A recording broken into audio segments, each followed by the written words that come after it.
നാട്ടിലെ പോലെ തന്നെ ഇപ്പോൾ ഡൽഹിയിലും മഴയുടെ സമയമാണ്. നാട്ടിൽ അത്ര വമ്പൻ പെയ്ത്തൊന്നും ഇല്ലെങ്കിലും ഇവിടുത്തെ എയർ ക്വാളിറ്റിയൊക്കെ കുറേ ഇമ്പ്രൂവ് ആയിട്ടുണ്ട്. കുറച്ച് നാൾ മുമ്പ് വരെ ഇവിടുത്തെ എയർ ക്വാളിറ്റിയൊക്കെ വളരെ പുവറായിരുന്നു.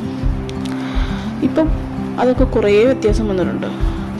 ഇന്ന് ഈവനിങ്ങിൽ നല്ല അടിപൊളി മഴ പെയ്തു. ആ മഴമൂടിയിൽ നിന്നപ്പോൾ വിചാരിച്ചു ഒരു മാഗി ഉണ്ടാക്കാമെന്ന്. ഇന്നത്തെ ഡിന്നർ മാഗി ആയിക്കോട്ടെ. മാഗി എന്ന് പറയുമ്പോൾ ഒരു സിമ്പിളൻ മാഗി, വെജിറ്റബിൾസിൻ്റെ ആഡംബരമോ അകമ്പടിയോ ഒന്നുമില്ലാതെ ഒരു സിമ്പിളൻ മാഗി.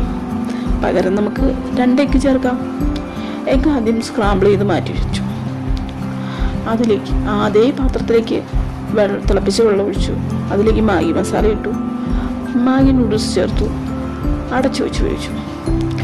വെന്ത് വന്ന മാഗിയിലേക്ക് ആ നേരത്തെ മാറ്റി വെച്ച സ്ക്രാമ്പിൾഡ് എഗ്ഗില്ലേ അത് ചേർത്തു. അത്ര തന്നെ, സിമ്പിൾ. ഇതിപ്പോൾ എന്താ ഇത്ര വലിയ കാര്യം നിങ്ങൾ വിചാരിക്കുന്നുണ്ടായിരിക്കും. പക്ഷേ മാഗി ഒരു ഇമോഷനാണല്ലോ. പിന്നെ ആഡംബരം ഇല്ലെന്ന് ഞാൻ പറഞ്ഞെങ്കിലും നമ്മുടെ ഒരു സാറ്റിസ്ഫാക്ഷന് വേണ്ടി ഞാൻ കുറച്ച് ചീസ് ചേർത്തു. അതും ഒരു വികാരം. ചീസ് ഇങ്ങനെ മെൽറ്റായി നിന്ന് കിടക്കുന്നത് കാണുമ്പോൾ ഒരു മനസ്സുഖം. അത്ര തന്നെ. ആഹാ.